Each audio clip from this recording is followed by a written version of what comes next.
else that might follow in train. I'm not sure there'll ever be a cure for HIV. I think perhaps there's going to be a way to treat it, to make it manageable.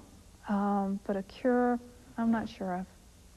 Well, I don't know. I believe that there's a cure, and just as there was no cure for polio and for many of the other diseases that, but of course that will have to wait. But in the meantime, what are some of the things that you see as within Nashville and dealing with the persons who are impacted by this disease in Nashville? What are some of the things that you see that we might be able to do as a community?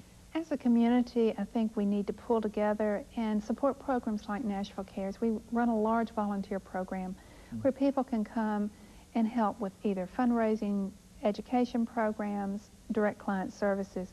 When you take someone's hand and you walk with them, when you become part of a care team that near the end of someone's life, you go in and you provide assistance, you sit with them, you hold their hand, you talk to the spouse, you take care of the children.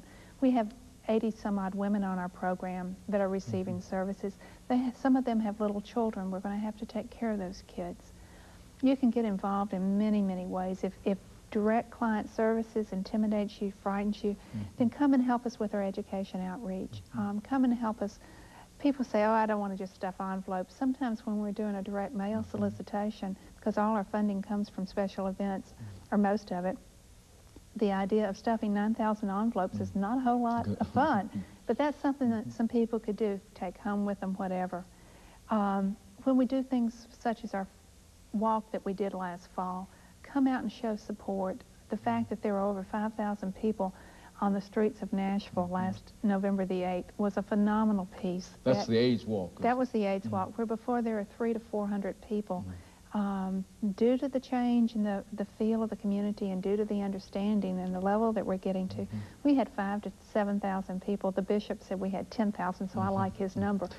But it was an overpowering sense to turn around and see all those people supportive. The number of people that now say, I know someone with HIV.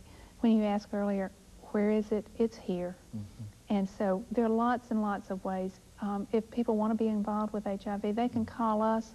We can refer them if we're not the appropriate place. If they want to help, say, in the school system and teach the 8th graders like the PAC program does, we know how to get you in touch with the coordinator at PAC. Now, what's this PAC program? It's a wonderful program run by Dee Dee Wallace, which is Parents and Children Together. Go into the 8th grade middle school programs and do a week's worth of HIV education. Great program. Has done an outstanding job, and they're now statewide trying to reach more than just our city. If you want to work and do trainer education, we do that, or we can refer you to the Red Cross. So we can help link people to the right place, because we are the largest community-based AIDS service organization in Tennessee. Hopefully we know how to link, and that's what's so important, is each person who wants to help reaching their hand out and being linked to the next person. Very good. During the last 3 or 4 minutes that we have here, Ms. Wood, let's talk about some of the things that, if you had a wish list in terms of resources and et cetera that would come into Nashville Cares, what are some of the things that you'd like to be able to accomplish or to achieve? What are some of your, I guess what we're saying is, what are some of your goals? What are those dreams and goals?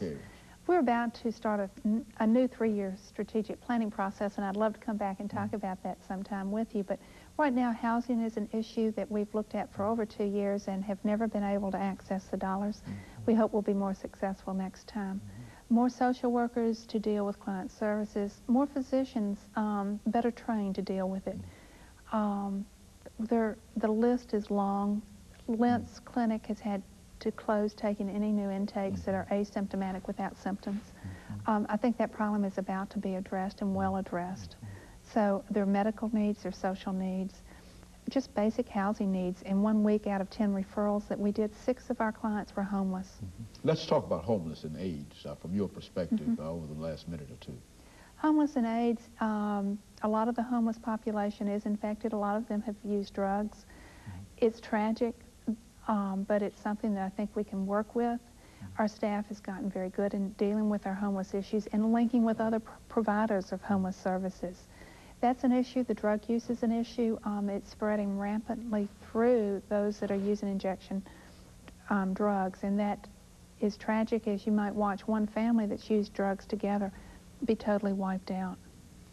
I think the biggest issue is the realization that this is our disease. It doesn't know just one group of people.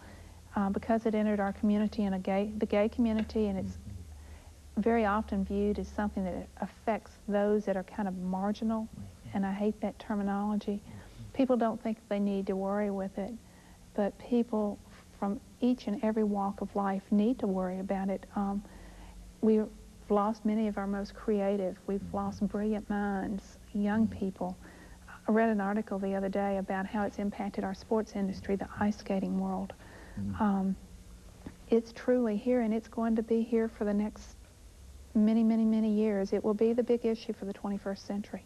And it's a major health issue. It's a health that impacts almost everything else that we do. And of course, we've about a minute and a half or 2 minutes, Ms. Wood, and we just want to thank you for bringing us that very good information about what Nashville Cares is all about and some of the activities in terms of trying to deal with this disease. I'm hopeful that one day we will find a cure for this disease, and I believe that until we do, there's absolutely little that we can do other than the things that you've already suggested, and that is education and trying to talk in terms of prevention. Any last final comment? I would just encourage your viewers to call us at CARES 385-1510. Our office hours are 8 to 5, Monday through Friday. We have an answering machine.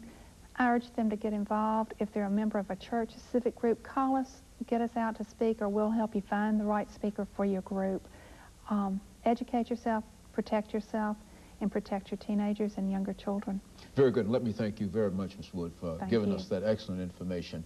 And let me encourage you to tune in again next week for another informative edition of Comments. Thank you and good morning.